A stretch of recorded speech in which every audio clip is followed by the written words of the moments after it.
आज बिहान साथीहरू यस्तो घटना घट्यो है। मुख नधोएर प्रदेश अस्पतालको अगाडि आउनु पऱ्यो। हेर्न सक्नुहुन्छ तपाईँहरू, मुख पनि धोएको छैन मैले। प्रदेश अस्पताल आइरहेको छु म अहिले है। के छ त है, भ्लग हेर्नु होला, थाहा पाउनुहुन्छ आज के भयो भनेर है। प्रदेश हस्पिटलसम्मको यात्रा भन्नुपर्छ। ए रेडी भयो? उनी पनि रेडी हुँदैछिन् है। 1 घन्टा लाग्छ फेरि म्याडमलाई रेडी हुन त। ओहो, छटो हुन पर्यो। फाइनल्ली म्याडम पनि रेडी भइसक्नु भयो यहाँ। के छ, केही भन्नु छ? बोल्न आउनु होइन केही पनि? हो, म्याडम पनि रेडी भइसक्नु भयो। हामी चाहिँ ल ल ठिक छ हिँड्नु पऱ्यो।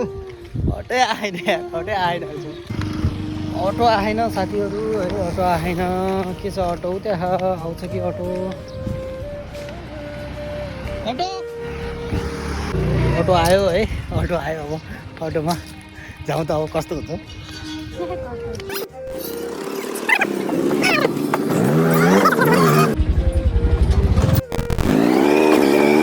म चाहिँ यता बसिरहेको छु है। सिका म्याडम चाहिँ भित्र जानुभयो जाँच गर्न। म चाहिँ यहाँ बसिरहेको छु अहिलेको अवस्थामा।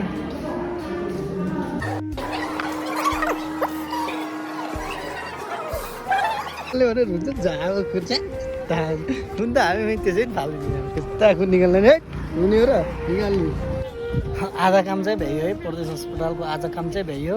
हामी चाहिँ निरन्तर यहाँ छौँ प्रदेश अस्पतालतिर अहिलेको अवस्थामा होइन। यिनी यहाँ छिन्, म चाहिँ यहाँ छु। आज काम चाहिँ प्रदेश अस्पतालको भ्याइयो भन्नुपर्छ है। विगत बसेको 1.5-2 घन्टा भइसक्यो है, अझै रिपोर्ट आएन। अवस्था यहाँ यस्तो भइसक्यो। अवस्था के छ, केही भन्नु छ?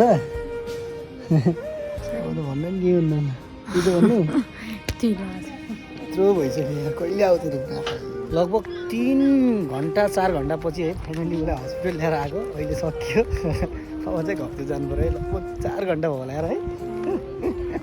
है त त्यहाँदेखि प्रदेश हस्पिटलको बजाइदियो। अहिले अब जानु पऱ्यो हजुर। फाइनल्ली होममा आइसक्यो है। के छ भन्नु? थाकेर आएर भनेर ल यस्तै मिनिङ भयो। हेर्न चाहनुहुन्छ भने लाइक, कमेन्ट, सेयर, सब्सक्राइब गर्नु नबिर्सिनु होला है त। अहिले आजलाई मिनी भ्लग सक्यो।